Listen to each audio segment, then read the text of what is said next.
Seja bem-vindo ao nosso canal Gerados pela Palavra.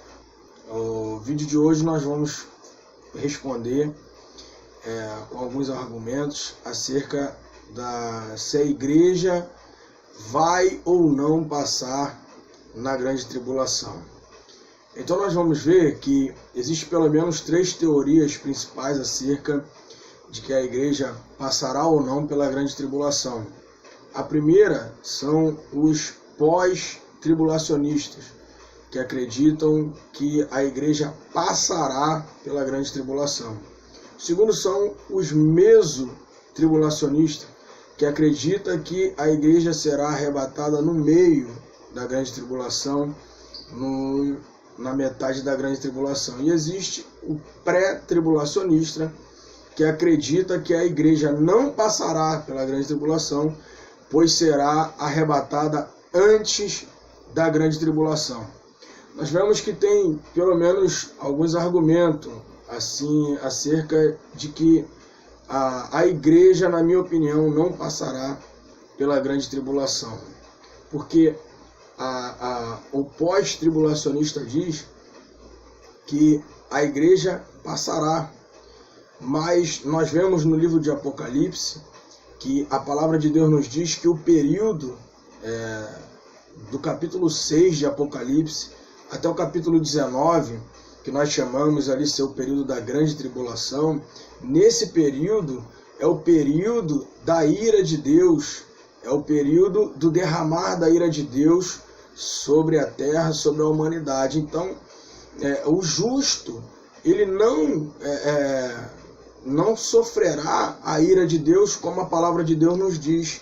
E nós entendemos que a igreja não passará pelo período da grande tribulação justamente por isso.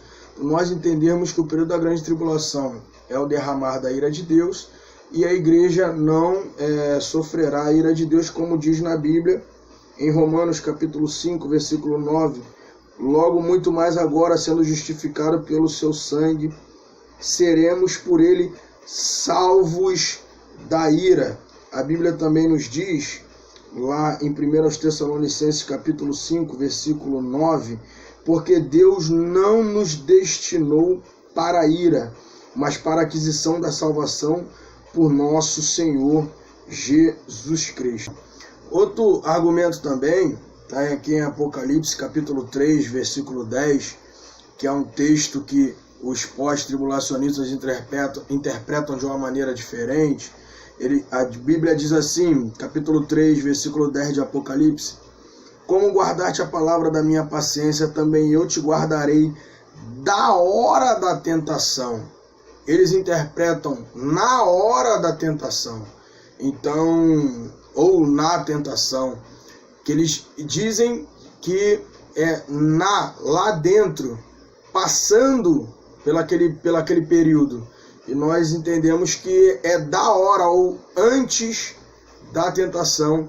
Esse daí também é o segundo argumento. Outro argumento também que nós podemos questionar acerca da visão meso-tribulacionista e da visão pós-tribulacionista é que essas duas visões, elas são contrárias à iminência da volta de Cristo. Elas entendem que não tem a iminência, que Jesus não pode voltar a qualquer momento, pelo simples fato dessas duas teorias marcar uma data específica para que Jesus volte. Uns dizem no meio da grande tribulação, que é uma data específica, e o outro dizem que era no final da grande tribulação, também sendo uma data específica. Então nós vemos assim que essas duas teorias vai contra a iminência da volta de Cristo, tá bom?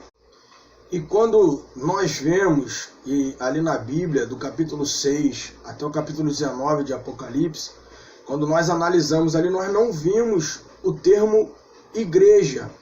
Então, sou um pouco meio incoerente você dizer que a igreja passará pelo período da grande tribulação, se o escritor sacro, ele não colocou o termo igreja, sendo que eles entendem que a igreja passará.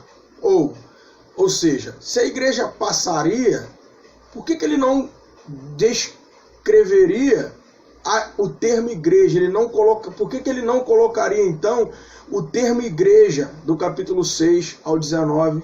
Nós observando, analisando a escritura sagrada, nós vamos ver no livro de Apocalipse que não vai aparecer o termo igreja. Então isso é mais uma prova, mais um argumento acerca de que a igreja não passará pelo período da grande tribulação. Então, para respondermos a pergunta do vídeo, iremos concluir dizendo que a igreja não passará pelo período da grande tribulação, porque a igreja será arrebatada antes da grande tribulação, tá bom? Não tem como, nós vimos aqui, segundo a Bíblia, a igreja passar pela grande tribulação, porque representa a ira de Deus, tá? E a igreja não vai sofrer a ira de Deus. Que Deus nos abençoe, em nome de Jesus.